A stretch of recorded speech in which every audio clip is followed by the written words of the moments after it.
कोल्हापूर शहरातील बिनखांबी गणेश मंदिराजवळ महाद्वार रोडच्या बाजूला ड्रेनेजच्या कामासाठी भला मोठा खड्डा खोदलाय। त्यामुळे वाहतुकीला अडथळा निर्माण झालाय। शिवाय ड्रेनेजसह कचऱ्याची दुर्गंधी पसरली असल्याने नागरिक आणि दुकानदार वैतागलेत। रात्रीच्या वेळी या भल्या मोठ्या खड्ड्यामुळे अपघात होण्याचीही भीती आहे।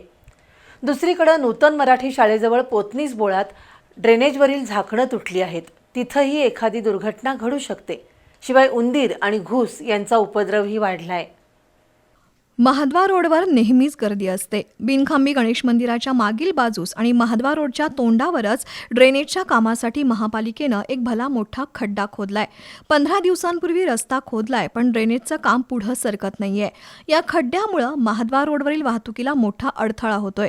पावसामुळे या खड्ड्यात वाहत येणारं पाणी एखाद्या धबधब्यासारखं पडत असतं। त्यामुळे हा भला मोठा खड्डा म्हणजे अपघाताला निमंत्रण बनला आहे। शिवाय ड्रेनेजसाठी खोदलेल्या खड्ड्यातून आता प्रचंड दुर्गंधी येऊ लागली आहे। परिणामी स्थानिक रहिवासी आणि दुकानदार वैतागले आहेत। 15 दिवस झाले तरी ड्रेनेजच्या कामात प्रगती नाही।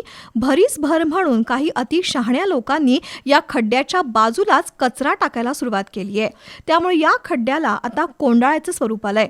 दुसरीकडे मिरजकर तिकटीजवळच्या पोतनीस बोळातील ड्रेनेजच्या झाकणांची प्रचंड दुरवस्था झाली आहे। सिमेंटची काही झाकणं खोल गेल्यानं दुचाकी आपटून अपघात होऊ शकतो। शिवाय मोडलेल्या झाकणाच्या कडा रस्त्यावर आल्यात, त्याच्यावर आदळूनही दुखापत होऊ शकते। सर्वात गंभीर बाब म्हणजे ड्रेनेजच्या झाकणांची मोडतोड झाल्यानं उंदीर आणि घुशींचा उपद्रव वाढलाय। त्यामुळे स्थानिक नागरिक महापालिकेच्या कारभारावर प्रचंड नाराज आहेत।